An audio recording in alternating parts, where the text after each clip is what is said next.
uma menina de 17 para 18 anos, na graduação, aliás. Ela foi fazer prova com a gente lá e ela falou, doutor, eu preciso fazer uma prova diferente porque eu tenho um transtorno psiquiátrico. E daí ela falou, tenho esquizofrenia, não sei o quê, babá.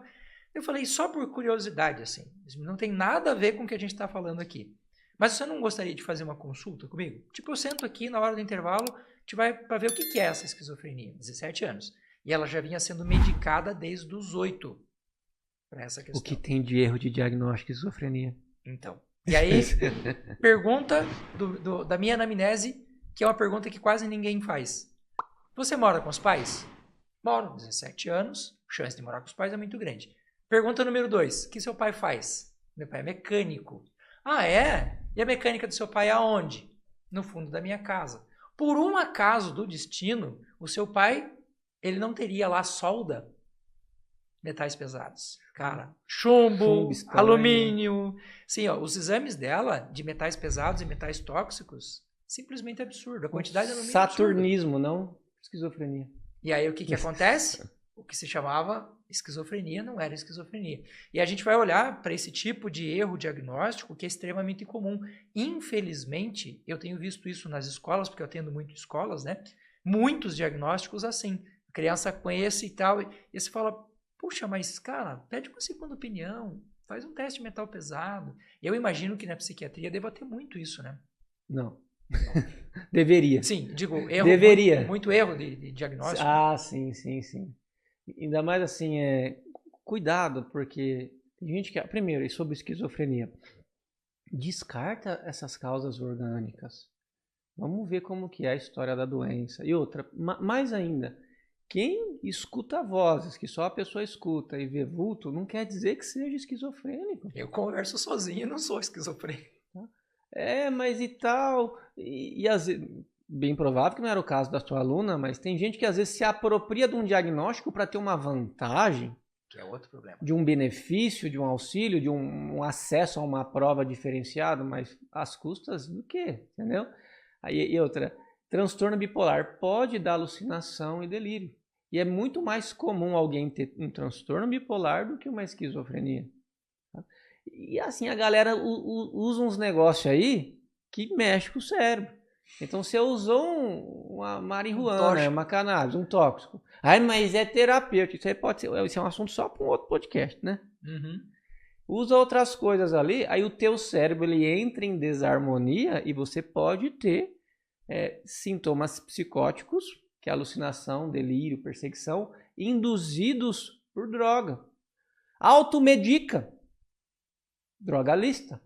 Toma uns remédios. Que daí o médico A não sabe que o médico B deu isso, que não sei e tal, e que a vizinha deu essa outra coisa, você está tomando?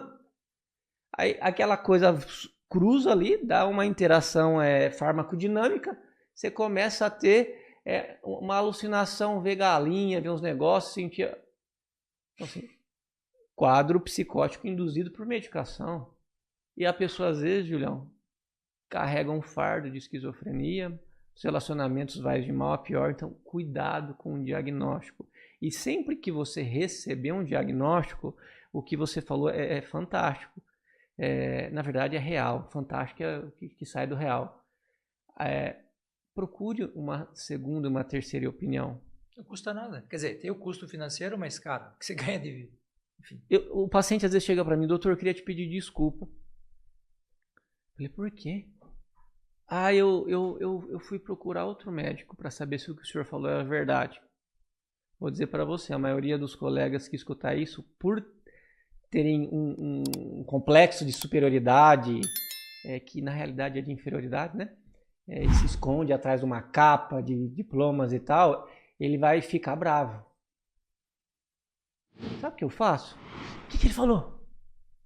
O que ele viu? Mostra interesse. Doutor, o cara se sente à vontade. Você não vai ficar bravo? Eu falei, vai que ele viu algo que eu não vi. Porque ninguém é infalível. Vai que ele fez uma pergunta que eu não fiz. No dia que você veio aqui, você estava extremamente doente. Você não deu uma melhorada com o tratamento que eu passei? Doutor, eu dei. Então, teu cérebro deu uma clareada.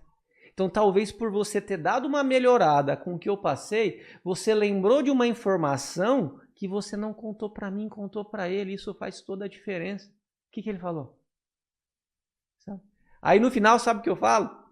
Muitas vezes eu falo assim, nossa, ele tá certo. Tá? Eu achei legal essa mudança de tratamento. Ó, você fica à vontade. Se você quiser passar com ele, manda um abraço meu, que se ele fez isso aí, você tá em boas mãos. Mas se você quiser continuar comigo, a gente vai seguir essa linha de raciocínio dele. A pessoa fica assim, quem é você de falar um negócio desse? Gente, assim, não é aquilo que me convém, aquilo que convém é o melhor para você. Mas aí a pessoa geralmente fala, né, doutor, mas eu prefiro ir com o senhor. Eu falei, tudo bem, mas se fosse com ele... Tava tudo certo. Tá tudo certo, cara. Uma das histórias mais incríveis que eu passei na minha vida, eu estava atendendo um paciente, a orientação da parte nutricional de um paciente com linfoma. E linfoma no tratamento, automaticamente, queda de imunidade dessa pessoa foi lá no chinelo. Ele estava lá com plaquetas baixas, ele estava com a série branca toda muito baixa, enfim, tratamento clássico de quem está fazendo linfoma. E essa pessoa foi no médico dele lá em Florianópolis, médica na verdade. E ela falou, estou fazendo um tratamento assim, nutricional e tal, a gente está usando isso. E ela preconceituosamente disse, olha, isso aqui é dinheiro jogado fora, mas não está te fazendo mal, continua. Só que o suplemento que eu usei é um suplemento chamado fator de transferência que mexe muito com o sistema de produção lá no tecido hematopoético de células da linha vermelha e da linha branca.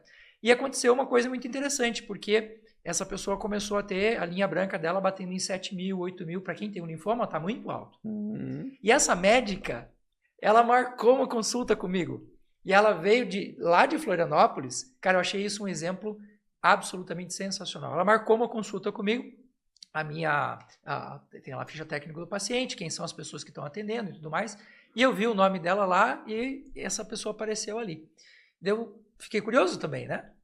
E ela chegou, sentou na minha frente e falou, olha, eu não sei o que você fez, eu não acredito no que você fez, mas eu vim aqui para entender o que foi que você fez.